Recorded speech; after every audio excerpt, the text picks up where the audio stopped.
crois qu'il faut qu'on parle. Il faut vraiment qu'on parle. Allez, jingle!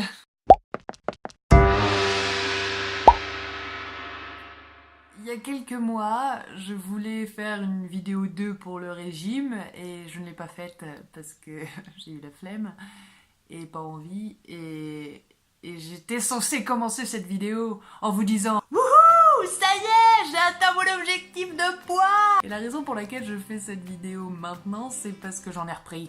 Vous allez me dire, ah bah oui, c'est sûr, de toute façon, un régime, ça marchait pas, on le sait très bien, on reprend toujours tout. Oui, alors il y a plusieurs facteurs pour ça. Pour moi, personnellement, il y en a 3. Le premier, c'est d'être au chômage. Le deuxième, c'est de vivre en couple. Et le troisième, les chocolats de Noël. Je devais faire tout un truc, vous voyez, j'avais rédigé tout un petit texte, tout ça, que j'avais chié dans un bûche. Et je voulais vous énumérer un petit peu, alors toutes les choses qui n'ont pas été évidentes pendant le régime et qui peut-être pourront vous donner des conseils et des précautions. Et on m'a dit également qu'il fallait que j'arrête de regarder mon retour caméra, mais plutôt mon objectif. Donc je vais essayer de me focaliser sur l'objectif. Je regarde l'objectif. Non, Louise, ne regarde pas tes cheveux ni tes boutons. Regarde l'objectif. Je devais vous parler d'un certain nombre de choses. Pour revenir un petit peu sur le régime que j'ai suivi pendant à peu près 6 mois, c'était un régime hyper protéique, ce qui signifie que je n'ai mangé que de la viande, du poisson et des œufs pendant un certain temps pour pouvoir perdre assez vite. Alors il y a plusieurs choses positives et négatives dans ce régime, et j'essaie de faire des gros points en fait de choses qui ont pu se passer et qui ont été assez désagréables et qui même à un moment ont presque poussé à tout stopper. C'est un régime qui permet d'assécher en fait le plus rapidement possible. Pour expliquer un petit peu vite fait le processus, je voyais donc mon nutritionniste toutes les semaines, et la première semaine il s'agissait de manger vraiment que de la viande, du poisson et des œufs, rien d'autre. Pas d'huile de cuisson, pas de matière grasse, pas de sucre, pas de dessert, pas de féculents, pas de fruits, pas de légumes. Vraiment boire beaucoup d'eau en grande quantité et viande sans rien. J'avais droit à un petit peu de moutarde pour accompagner mes plats, mais je ne pouvais pas mettre d'huile de cuisson ou quoi que ce soit pour accompagner mes plats, ça c'était prohibé. Si au fil des semaines je ne faisais pas d'écart, on réajoutait au fur et à mesure les aliments, semaine après semaine, en passant des légumes les moins porteurs en glucides jusqu'aux plus porteurs en glucides, ensuite les fruits, et ainsi de suite, jusqu'à arriver aux féculents et à la stabilisation une fois que l'objectif de poids était atteint. Je vais donc vous expliquer pourquoi en fait ce régime a été assez dur pour moi, car j'ai eu des effets secondaires assez désagréables en fait, et qui ont fait que des fois j'étais à la limite d'arrêter ce régime et de tout plaquer, et heureusement de ne pas regrossir, car ça aurait été dommage. On va commencer par le premier point. Déjà, je ne vivais pas seule pendant ce régime. Il faut savoir qu'à l'inverse des 2 autres régimes que j'avais fait précédemment, je vivais seule dans mon propre appartement, donc j'étais dépendante de ce que j'achetais et de ce que je cuisinais. Et là, cette année-là, j'ai fait une alternance en motion design sur Paris, et je suis donc allée vivre chez de la famille dans les Yvelines, d'où je suis originaire. Il est très compliqué d'arriver le soir, quand on a faim, on n'a qu'une envie, c'est de dévaliser le frigo, et on sait pertinemment qu'on ne le fera pas, d'arriver sur une table remplie d'aliments en tout genre, surtout qu'en plus c'était très familial, donc tout le monde venait manger, il y avait beaucoup de gens, chacun ramenait un truc, et vas-y le dessert, et vas-y le fromage. Ça c'était assez compliqué, mais on s'y est fait assez rapidement finalement. Pourquoi je dis on? Parce qu'on est plusieurs dans ma tête, je ne sais pas. Il faut toujours se rattacher dans l'idée que on fait ça pour soi, qu'il faut atteindre l'objectif, et donc de ne pas craquer. Et j'ai une famille assez conciliante qui s'est bien adaptée à mon régime et qui n'a pas manqué de le suivre un petit peu parce que ça les intéressait aussi. C'était le premier point négatif, mais une fois que les choses sont coordonnées, ça marche.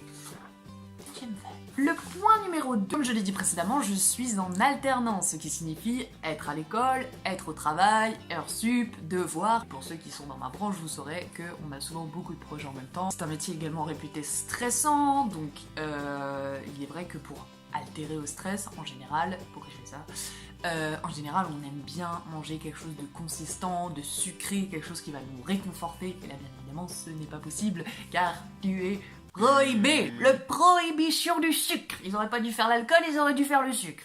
Point numéro 3. Les effets secondaires indésirables. Et là, je vous ai fait tout un laïus, parce qu'en ce qui me concerne, je crois que j'ai eu toute la panoplie des choses négatives qui peuvent arriver pendant un régime. Tout d'abord, la dalle. Alors déjà que t'as le seum parce que tu peux pas bouffer comme les autres, et en plus tu dois manger en quantité réduite, cette dalle en fait va appuyer ta sensation de faim, qui en fait n'est pas vraiment une faim, c'est juste que t'as juste envie de manger du sucre. Il te faut du sucre, tu es en hypoglycémie, il te faut du sucre. J'en arrivais même à manger 3 steaks, 6 cuisses de poulet et 3 œufs durs dans le même repas parce que je supportais pas l'idée que les gens autour de moi puissent manger quelque chose de meilleur. Il fallait vraiment me blinder le bide pour que j'en arrive à un moment où je ne voulais pas manger autre chose. Avec mes séances de nutritionniste, j'ai également eu des séances d'acupuncture.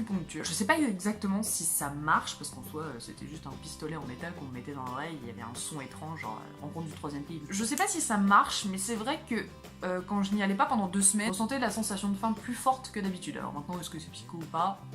Je ne sais pas. Le 10e bémol, un sujet que tout Français adore.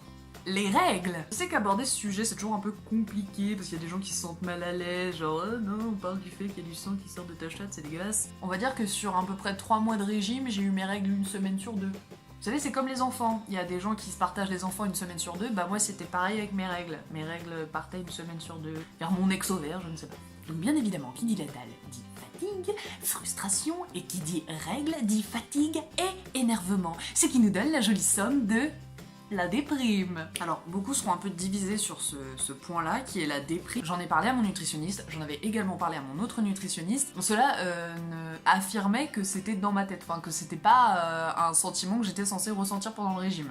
Donc il y avait quand même une sensation de fatigue, d'énervement, j'étais pas bien, je savais pas pourquoi. Le fait de pas manger de sucre, en fait, il y avait pas de plaisir pour manger. Manger, ça devenait juste un truc à faire. Ensuite, j'ai lu dans le livre de Jason Fung, Code Obésité, qu'effectivement, avoir un régime, surtout un régime sans sucre, provoque une certaine déprime parce qu'on n'a pas le sucre, on n'a pas les éléments nécessaires pour nous faire plaisir, pour envoyer l'information au cerveau comme quoi « Hey, on a du sucre, on est content !» Une fois qu'on demande conseil et qu'on nous dit que oui, effectivement c'est le cas, ça va mieux. Le fait de savoir, on l'anticipe mieux. Donc j'ai été voir un pharmacien qui lui m'a conforté dans l'idée, qui lui m'a rassuré et m'a dit « Oui, clairement, faire un régime, on manque de nutriments, on manque de vitamines essentielles pour la vie de tous les jours. » Il y a un complément alimentaire qui est du chrome actif qui permet de réguler la glycémie. L'étape la plus compliquée du régime, parce que là on a vraiment envie de tout foutre en l'air, on n'est pas bien et on n'a pas besoin d'être pas bien, déjà qu'il faut travailler à côté, et là en fait on a juste envie d'aller se coucher et de pas se lever le matin. Si vous aussi ça vous est arrivé à la suite d'un régime, ça m'intéresse de savoir un peu votre avis. Moi en tout cas, de mon expérience, de ma longue carrière de mise au régime, j'ai envie de dire oui. On arrive au 4e symptôme, dans la joie et dans la bonne humeur, la constipation. Bon, je ne vous fais pas un dessin, hein, vous avez tous compris. Non? Bon, ok. Oui. Ouais. Oh non, putain.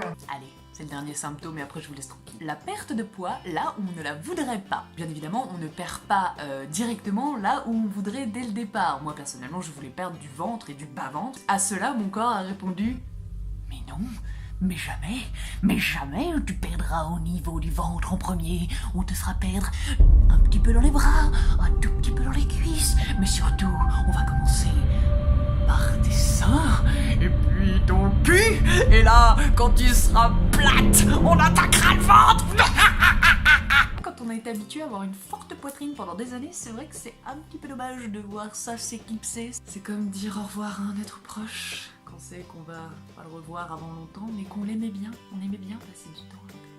Je suis donc passée d'un bonnet à un bonnet.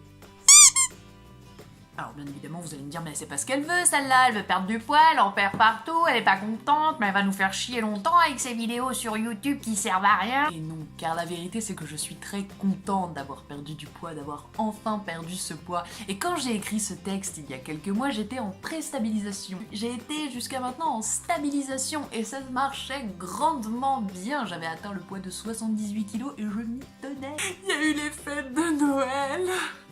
Mais c'est même pas les fêtes de Noël qui ont fait que, c'est l'offrande de multiples boîtes de chocolat qui restent là. Et comme je vous ai dit, je suis actuellement sans activité. J'ai donc repris un petit peu de poids, mais je vais faire en sorte que cela rentre très vite dans l'ordre. Et n'oubliez pas que de toute façon, le poids, c'est comme tout, ça se travaille tous les jours et on n'est malheureusement jamais tranquille avec ça. Et en attendant, j'espère que cette deuxième vidéo vous aura fait rire. J'espère avoir d'autres idées de vidéos d'ici là à vous transmettre. Et si vous aussi vous avez fait de grands régimes, n'hésitez pas à m'en parler. J'aime bien avoir vos retours. C'est vrai que tout ce que j'ai dit, peut-être que certains ne seront pas d'accord, peut-être que d'autres ont des conseils à donner au niveau de la stabilisation. Donc si ça vous intéresse, laissez-moi des petits messages auxquels je répondrai. Et si ça vous intéresse pas, dégagez. Allez, bisous.